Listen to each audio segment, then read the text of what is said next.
8 octobre 2015. Karim Benzema ne le sait pas encore, mais ce soir-là à Nice contre l'Arménie, il dispute ce qui reste à ce jour sa dernière sélection avec l'équipe de France. Quasiment 2 ans plus tard, ses chances de revenir sous le maillot bleu semblent très minces, laissant l'impression d'un immense gâchis.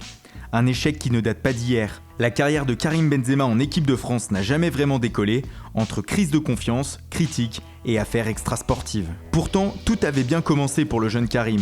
Alors au centre de formation de l'Olympique lyonnais, il devient avec Samir Nasri, Hatem Ben Arfa et Jérémy Ménez champion d'Europe des moins de 17 ans en 2004. Puis, il explose en Ligue 1 et sur la scène européenne avec Lyon, ce qui lui permet de connaître sa première sélection en équipe de France le 28 mars 2007 contre l'Autriche en amical. Une franche réussite puisqu'alors âgé de 20 ans, il offre la victoire aux Bleus sur un service de Samir Nasri.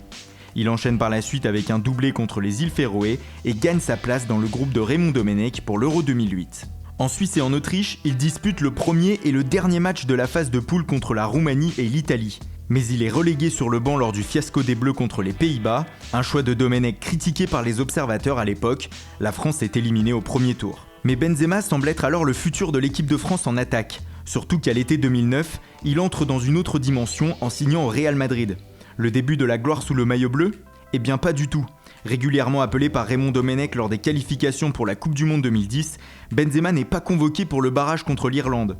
Pire, le sélectionneur des Bleus ne le retient même pas dans une liste élargie de 30 joueurs pour la Coupe du Monde en Afrique du Sud. Les observateurs ne comprennent pas et s'en prennent à Domenech. Ils lui reprochent notamment de ne pas avoir digéré cette phrase de Benzema dans une interview à Téléfoot. « Je n'ai aucun problème avec lui, il faut lui demander s'il a un problème avec moi », avait déclaré le Madrilène. Et décidément, l'été 2010 de l'ancien Lyonnais est pourri. Alors qu'il regarde la Coupe du Monde à la télé, il est mis en examen pour sollicitation de prostituées mineures dans le cadre de l'affaire Zaya. Franck Ribéry est lui aussi impliqué. Les deux joueurs voient leur image écornée auprès du public français et il faudra attendre 2014 pour que les deux joueurs soient relaxés. Après le fiasco en Afrique du Sud et notamment la grève de Naïsna, l'équipe de France change de sélectionneur. Laurent Blanc débarque et annonce la couleur. Karim Benzema sera le leader de l'attaque des Bleus. Et le Madrilène se comporte comme tel, buteur en Bosnie dans le cadre des éliminatoires pour l'Euro 2012, puis à Wembley face aux Anglais en amical fin 2010, il récidive en février 2011 en inscrivant le but de la victoire face au Brésil au Stade de France. Benzema est logiquement sélectionné pour l'Euro en Ukraine et en Pologne.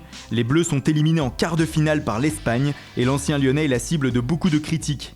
Il n'a pas inscrit le moindre but durant toute la compétition et n'a pas eu l'impact espéré sur l'attaque des Bleus. Comme avec Anelka 2 ans plus tôt en Afrique du Sud, on reproche surtout à Benzema de trop dézonner et de ne pas être assez présent dans la surface de réparation. Il reste encore donc du chemin avant de conquérir les cœurs. Laurent Blanc, lui, n'a pas convaincu Noël Le Graët, le président de la FFF. Il est donc évincé, remplacé par Didier Deschamps. Comme l'ancien entraîneur de Bordeaux, le capitaine des champions du monde 98 fait confiance à Benzema pour être son leader d'attaque. Problème, Benzema ne marque plus en équipe de France. Du 5 juin 2012 au 12 octobre 2013, l'international français va rester muet, soit au total durant 1222 minutes de jeu. Les critiques s'abattent sur lui et l'émergence de Giroud font dire à certains que le joueur d'Arsenal devrait être titulaire à la place du Madrilène. Deschamps soutient Benzema en continuant à le mettre dans le 11 de départ. L'ancien Lyonnais met fin finalement à cette terrible série contre l'Australie en octobre 2013. Pour avoir le droit de voir le Brésil et la Coupe du Monde 2014, la France doit passer l'obstacle ukrainien en barrage.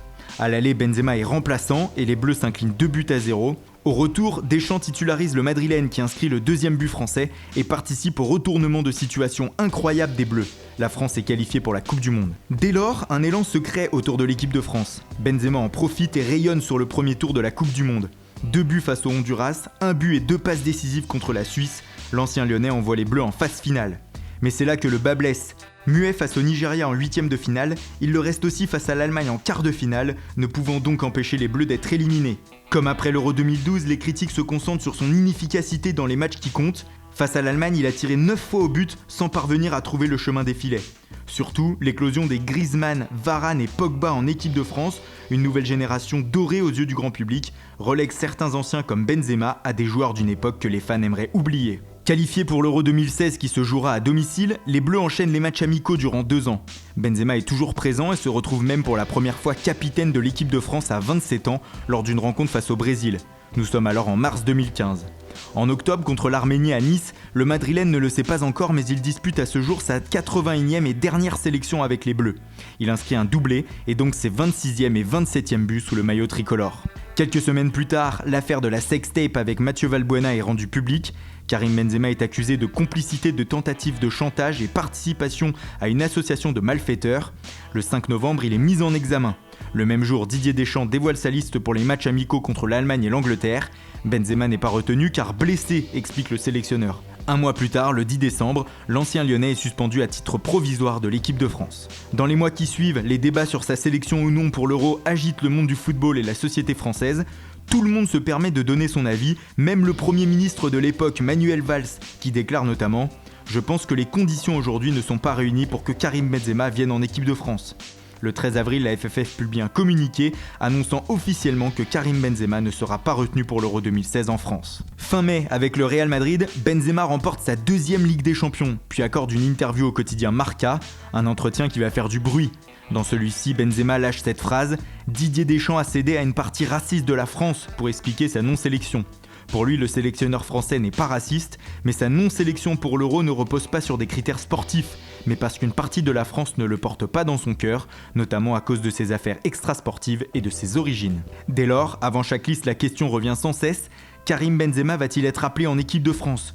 Jusqu'à aujourd'hui, Didier Deschamps est resté inflexible en mettant en avant une logique de groupe. Mais alors que sportivement, l'ancien Gaune est un titulaire indiscutable, auréolé de 3 Ligues des Champions avec le Real Madrid, et que juridiquement la Cour de cassation a indiqué que l'enquête sur l'affaire de la sextape n'avait pas été menée dans les règles, Benzema peut-il avoir un futur chez les Bleus ? En tout cas, depuis 10 ans, l'histoire entre KB9 et l'équipe de France n'est pas rose, et pourrait bien se terminer sur cette impression que tout le monde ressent depuis de nombreuses années, celle d'un immense gâchis.